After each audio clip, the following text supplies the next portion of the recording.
माँ, रोज रोज बहाने बनाना बंद करो। हमने तुम्हें पाला पोसा, अब तुम्हारी जिम्मेदारी है कि घर संभालो।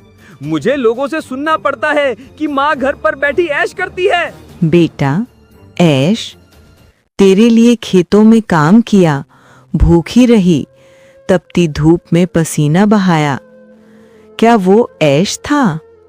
आज ये बूढ़ा शरीर थक गया है तो क्या मैं बोझ बन गई? बेटे, धूप से जली हुई देह, झुर्रियों से भरा चेहरा, लेकिन दिल में अपने बेटे के लिए अथाह ममता समेटे जी रही थी सरला देवी। सुबह से शाम तक खेतों में पसीना बहाती, कभी मजदूरी करती, सब कुछ सिर्फ इसलिए ताकि उनका इकलौता बेटा रामू कभी भूखा न सोए। कई बार घर में ऐसा होता कि माँ सिर्फ 2 रोटियां बनाती, एक बेटे के लिए और दूसरी भी बेटे की थाली में सरका देती। खुद बस पानी पीकर रात गुजार देती। रात भर जागकर बेटा पढ़ाई करता रहा और माँ उसकी किताबों पर दिया जलाए रखती रही। जब रामू बीमार पड़ा तो घंटों उसके सिर पर पानी की पट्टियां रखती। रामू ही उनकी पूरी दुनिया था, उनका गर्व था, उनकी जवानी, उनका सुख, सब कुछ बेटे के नाम कर दिया था। फिर समय बदला, रामू की शादी होती है, माँ बहुत खुश होती है, लेकिन बहू के आते ही हालात बदलते हैं। बेटा, मैंने सोचा था रामू की शादी हो गई है, अब घर में बहू आई है, अब रौनक होगी और बुढ़ापा सहारा पाकर कट जाएगा। सारा दिन धरी रहती हो, कोई काम नहीं करती। चलो झाड़ू लगाओ, बर्तन मांजो, कपड़े धो, वरना खाना भी नहीं मिलेगा। सुबह से रात तक वही काम, झाड़ू लगाना, बर्तन मांजना, कपड़े धोना। कमजोर शरीर कांपता, लेकिन बहू की आवाज गूंजती। और सबसे बड़ा दर्द तब हुआ जब बेटा भी अब अपनी पत्नी की बातों में आने लगा। एक दिन माँ ने थरथराते स्वर में कहा, बेटा, मुझसे इतना काम नहीं होता, हाथ कांपते हैं, कमर दर्द करती है, तो मैं क्या करूं? अगर घर में रहना है तो काम करना ही पड़ेगा। आराम चाहिए तो मायके चली जाओ। दुनिया का यही कहना कि मेरी माँ कितनी निकम्मी है, जब देखो ये बहाना वो बहाना, तुमसे 100 गुना तो सही मेरी पत्नी है। जिस बेटे के लिए उन्हें अपना खून पसीना बहा दिया, आज वही बेटा उन्हें पराया समझने लगा। धीरे धीरे कपड़े धो रही थी, झुके हुए हाथ कांप रहे थे, पर कोशिश जारी थी। माँ जी, इतने गंदे कपड़े धोए हैं आपने, देखिए ये दाग तो रह ही गए। क्या सब कुछ मुझे ही करना पड़ेगा? बहू, कोशिश तो करती हूँ, पर आंखें अब साफ नहीं देख पाती। वाह, आंखें नहीं देखती, हाथ कांपते हैं, कमर दुखती है, तो फिर यहाँ किस काम की हैं आप? बेटा भी आया। माँ की आंखों में आंसू देखकर भी उसका दिल न पसीजा। माँ, रोज रोज बहाने बनाना बंद करो। हमने तुम्हें पाला पोसा, अब तुम्हारी जिम्मेदारी है कि घर संभालो। मुझे लोगों से सुनना पड़ता है कि माँ घर पर बैठी ऐश करती है। बेटा, ऐश? तेरे लिए खेतों में काम किया, भूखी रही, तपती धूप में पसीना बहाया, क्या वो ऐश था? आज ये बूढ़ा शरीर थक गया है तो क्या मैं बोझ बन गई? बेटे ने कोई जवाब नहीं दिया।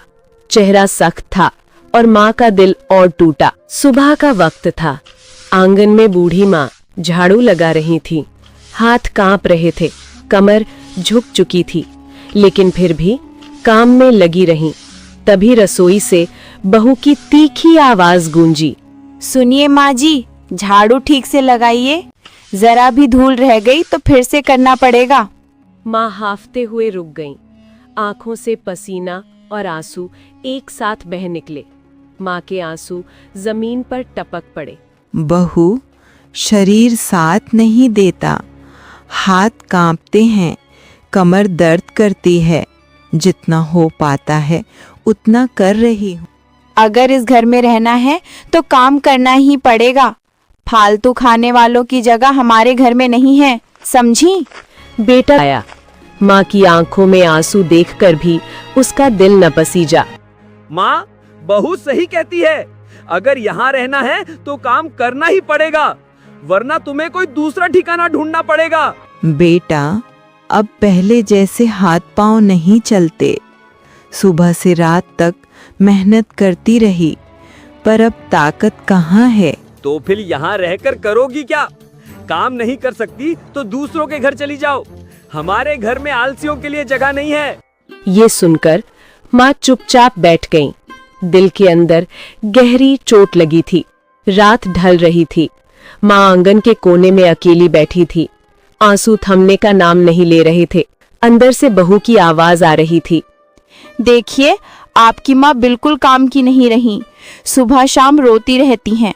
कब तक सहा जाए? क्यों ना इन्हें वृद्धाश्रम छोड़ाएं। माँ ने ये सब सुन लिया। दिल जैसे पत्थर बन गया। हे भगवान, यही बेटा जिसके लिए मैंने अपना सब कुछ दे दिया, आज वही मुझे पराया समझने लगा है। अगली सुबह माँ बेटे के कमरे में गई। बेटा, अब मुझसे काम नहीं होता, बस थोड़ी सी जगह दे दो ताकि चैन से सांस ले सकूं। माँ, बहू सही कहती है। अगर यहाँ रहना है तो काम करना ही पड़ेगा, वरना तुम्हें कोई दूसरा ठिकाना ढूंढना पड़ेगा। ठिकाना? बेटा, तो ही तो मेरा ठिकाना था। आज तू ही कह रहा है कि कहीं और चला जा। बेटा बिना सुने बाहर निकल गया। माँ वहीं बैठकर फूट फूट कर रो पड़ी। शाम को पड़ोसन आई। सरला बहन, ये क्या हाल बना रखा है? सुना है बेटा बहू तुझे ताने मारते हैं। हाँ बहन, वही बेटा जिसके लिए खून पसीना बहाया, आज कहता है कि मैं निकम्मी हूँ। लोग हंसते हैं कि उसकी माँ आलसी है। बहन, भगवान सब देख रहा है। जिस माँ की सेवा करनी चाहिए थी उसी को अपमानित कर रहे हैं। कभी न कभी पछताएंगे। माँ कुछ नहीं बोली, बस आंखों से आंसू बहते रहे।